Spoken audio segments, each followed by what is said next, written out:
going to watch Quinn Tonole on your left playing Burn. #1 overall seed for the 16-year-old against Steven Borakove playing Blue-White Spirits, #5 overall seed. One of these players headed to the finals. Quinn, let's see how you do it with those burn spells. Going to start things off with a Bloodstained Mire, falling down to 19. I'll say this. The games that Spirits loses in this matchup, it looks like a joke because it's like your creatures are worse and cost more mana. It's true. It's true. It does make you wonder how much Quinn has actually played against this kind of deck, however. You know, we've seen when we've watched Steven play, a lot of players run into things like Rattle Chains. Yep. Honestly, mostly Rattle Chains that they haven't been used to. As here's Goblin Guy, Trigger, take a look at the top cards, and Mutavault. Well, also sequencing against Spell Queller. When Spell Queller's in your opponent's deck, you need to be thinking 2 or 3 turns ahead about how things get sequenced. Here's a Vial. Quinn going to very quickly untap and draw a card. Looks like he picked up another copy of Bloodstained Mire. Bloodstained Mire going to come on down. He'll sacrifice that very quickly. Fall down to 18. And he'll get himself another basic mountain. Splashes here? He is playing with the Stomping Ground. So no white. And with white. Okay, The, okay. the white's assumed, and then Gotcha. I prefer no Stomping Ground. Most people play 1. Okay. The follow-up will be multiple copies of Grim Lavamancer, and now here's an attack. Trigger, Island. That'll go to Steven's hand. So he's drawn 2 cards from Goblin Guide. Not so bad. Lavamancer, though, a card you feel very effective in this matchup. Yeah, their creatures are small and bad, and they can't kill anything. So Tell me more. that's this analysis and much more. Yeah. Although I think Tonole's hand is now. Oh, he has a spike left, but he's a little heavy on lands. Okay. 2 lands left in hand. Plains to draw here. Well, there's definitely a Wooded Foothills. I think I saw 1 spike, potentially 2. Well, we'll see how he elects to use these Grim Lavamancers. Young man off to a nice start here in the semifinals. Steven trying to play catch-up.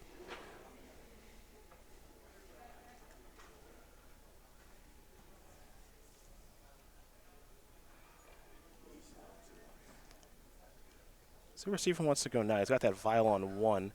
Maybe he goes to Thalia. He's going to go to Selfless Spirit. Okay. Tonole will draw. Looks like he picked up a copy of Boros Charm. He's going to play a Wooded Foothills here. Going to sacrifice that Foothills. Might see him go get Sacred Foundry this go around.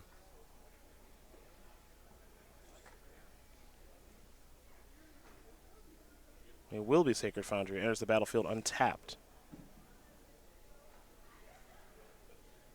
Now, of course, this deck does have some 1-mana spells, most notably Mausoleum Wanderer. That can slide through the Vial here.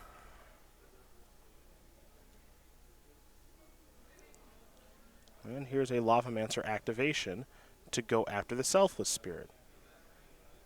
Selfless Spirit, in response, will go active once the Mausoleum Wanderer hits the battlefield. Now, this is a Lava Spike, and this is a Lava Spike. Looks like that's going to resolve. And now here's a Goblin Guide. And now there's the attack, Indestructible. Don't love the attack there, I don't think. Yeah, so my preferred sequencing there would have been just first order of business, cast Lava Spike. Okay. Then Lavamancer the Selfless Spirit, and then you can Lavamancer the Wanderer or whatever reviles in for 1, and then you can hit with the Guide. Sure. Okay. But you need to get the extra card. So crack your fetch land and then cast Spike so you have 4 cards in your graveyard, and then you can use the 2 Lavamancers to shoot down 2 things. Gotcha. Still pretty good positioning here for Tonole. No question, but now it's, I think the 2 Lavamancers are probably going to be too much to overcome in this game regardless. But now you're in a spot where, like, Thalia could start to matter, Spell Queller could start to matter. You're going to see Suspend Rift Bolt. You spoke about Thalia starting to matter. Here it is. That's going to resolve.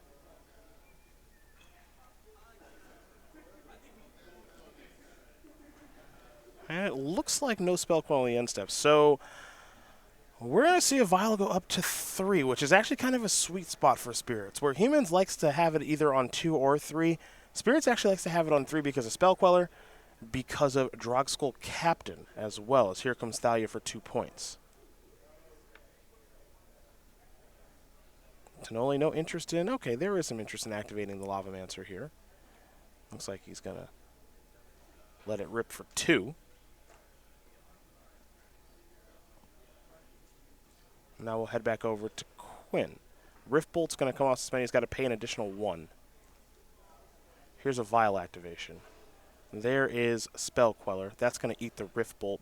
It's also going to power up the Mausoleum Wanderer a little bit. Now Quinn will draw. Looks like he picked up a land. He's got a Boros Charm in hand. Got a little bit of a fear here, Patrick, that he might end up coming a little bit short, up a little bit short. Yeah, this game's getting problematic now.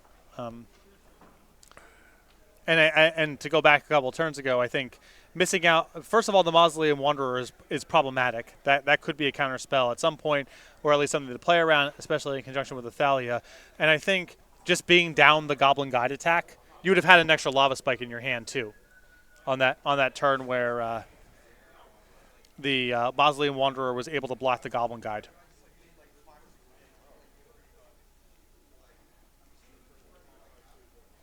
Well, here comes Thalia. I think in that spot I would like to see a chump block with the Goblin Guide. He's not really getting much work done. And then you have 2 cards. You don't really want to cast a spell here because he can simply sacrifice the Mausoleum Wanderer. So I would have preferred to get a second card into the graveyard, so this turn you can activate Grim Lavamancer instead of casting anything. Gotcha.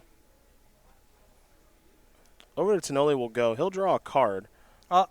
Like, we're at a point now that with the resources that Borakove has, Tonole is not attacking on the ground for the rest of the game. That's done. Even if he draws a haste creature, it's not happening. So at this point, your Goblin Guides are just chump blockers. So now he's got to find a way to cobble together those last 7 points of damage with, ideally, Grim Lavamancer activations. That's what it sounds like to me. As here's a Rattle Chains. Looks like Rattle Chains is going to resolve. And there will be nothing else. So we head back over to Steven once again. Steven will draw in a pretty good position here.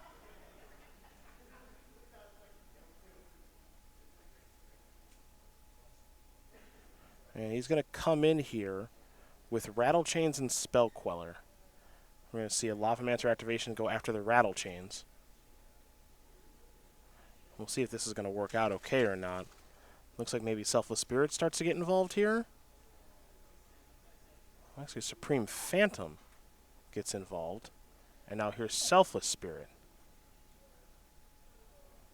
So Rattle Chains will bite the dust. And then 3 damage will come through. And Borakove has built up a heck of a battlefield here.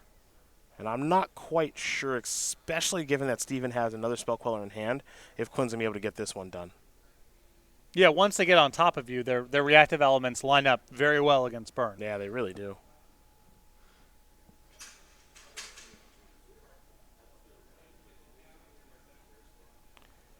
Steven will draw a card for the turn. He'd like to attack here for something close to the win if he can. Looks like it's going to be 3, at least with the Spell Queller, so just 3. Playing maybe a little safe.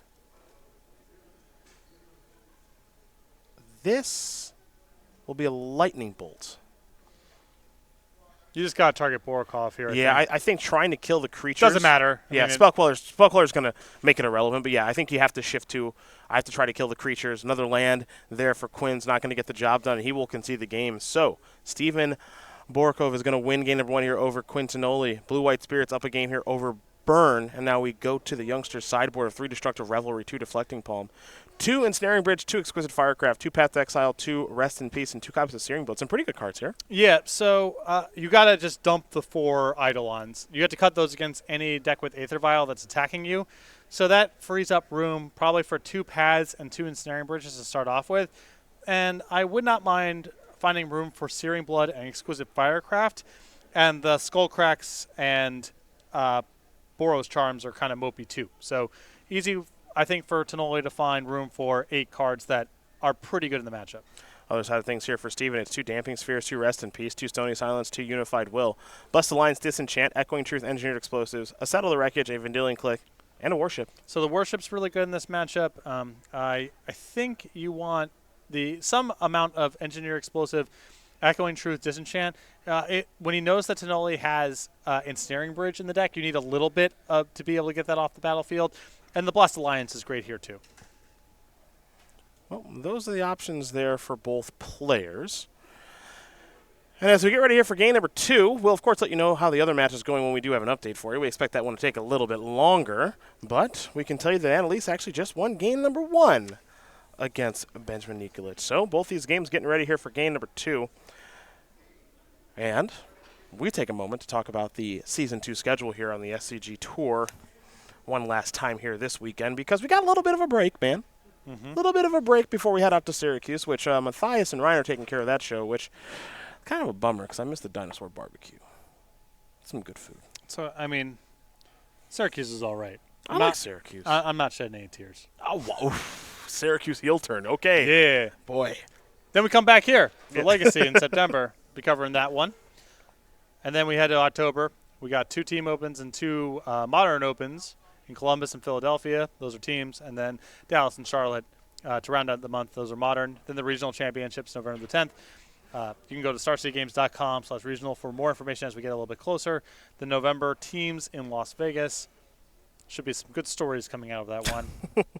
Back here for modern at the beginning of December. And then to close out the year, the Season 2 Invitational, Roanoke, Virginia, December 7th through the 9th with modern and standard as the invitational formats. There you go. We got playmats aplenty. Of course, Siege Gang Commander from Dominaria will be your standard open and standard classic playmat for our modern players. It'll be Llanowar Elves for those opens and classics, and Wizards Lightning for those legacy opens and classics. Free exclusive playmats available with entry into any 2018 Season 2 Open Classic. And don't forget about those Infinite Challenge packages as well. Go to starcitygames.com/schedule for more information. Getting ready for Game 2 here. Game 2 between Faustino and Nikolic. That's, of course, Mono Green Tron against Jeskai Control. Going to be underway soon enough. 4 different decks in our semifinals. No surprise there. You see that all the time here in Modern, which is actually what makes this format so dynamic. You know, don't expect spirits to be something that we see a ton. No. But maybe moving forward it is. Burn, surprisingly, second most popular deck. I was shocked by 0 that. copies of humans in the top 4, with it being about 20% of the day 2 field. Yep. Had some humans players lose playing for top 8 here this weekend. You did mention it was extremely popular. Another excellent finish for Jeskai Control, widely considered to be completely unplayable by portions of the community. Yes. I among that portion. I just don't Readily admit. I just don't care what decks people play or assigning judgment to it. I don't care what they play. I just Top 8 deck had Lava Axe in it. Just do whatever. I mean, you win this round. Just do whatever. I have no rebuttal to top 8 deck had Lava Axe in it. Lava Axe is a delight. Just a delight. Can't get enough of that. See if Quinn can tie things up here as he takes a look at his opening hand.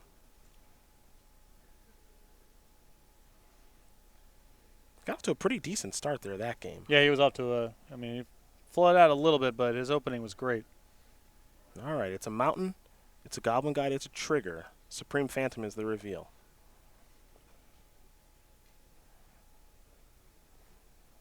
Vial is where Stephen will start things off, much like he did in the first game. Guide, trigger, rattle chains. Quinn Tonole, that's there. That's the play around. Follow up.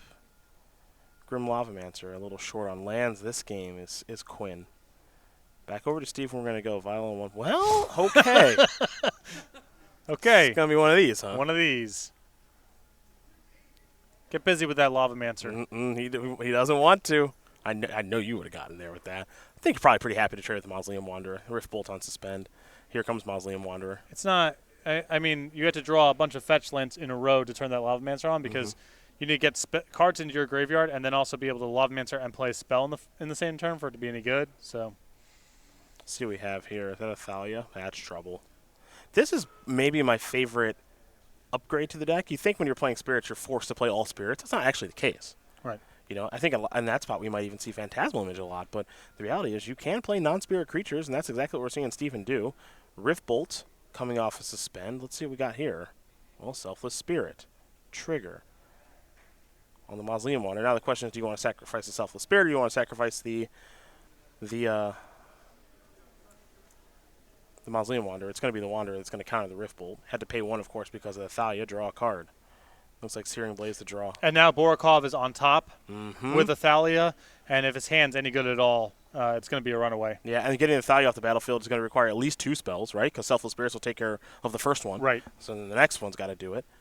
Or at least a spell and a Lavamancer activation, something like that.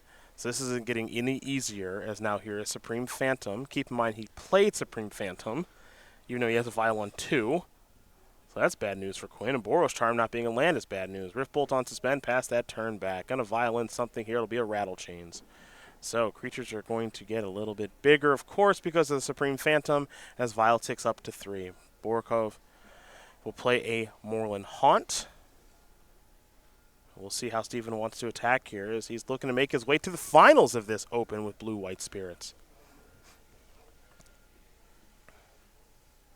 He'll activate the Vial right away. And that'll be a Drogskull Captain. 2/2.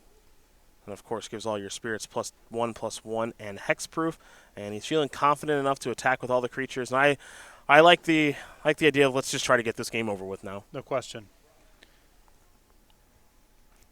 No reason to waste any time. I've got an advantageous board position. Can you double block the Thalia here? You can. I mean, I don't think there's any coming back from this from Tonole's side, but that's where I would start. I think that is a reasonable start. It looks like it's just going to be a double chump block here. And if that's going to be the case, I think Tonole is maybe waving the white flag here, knowing that he is beat. Rift Bolt will come off to suspend. He'll have to pay 1 to kill something. Going to go after Thalia. Selfless Spirit will exchange with the Rift Bolt, leaving Thalia on the battlefield, which means I don't think Tonole will get to cast another spell. Steven Borakove is going to win this match over Quinn Tonole. 2-0. Blue-White Spirits will take care of Burn. And for Steven Borakove and all you Spirits fans, maybe this deck is better than people think, as it wins. It wins, and it's on to the finals as we get ready to move on to our other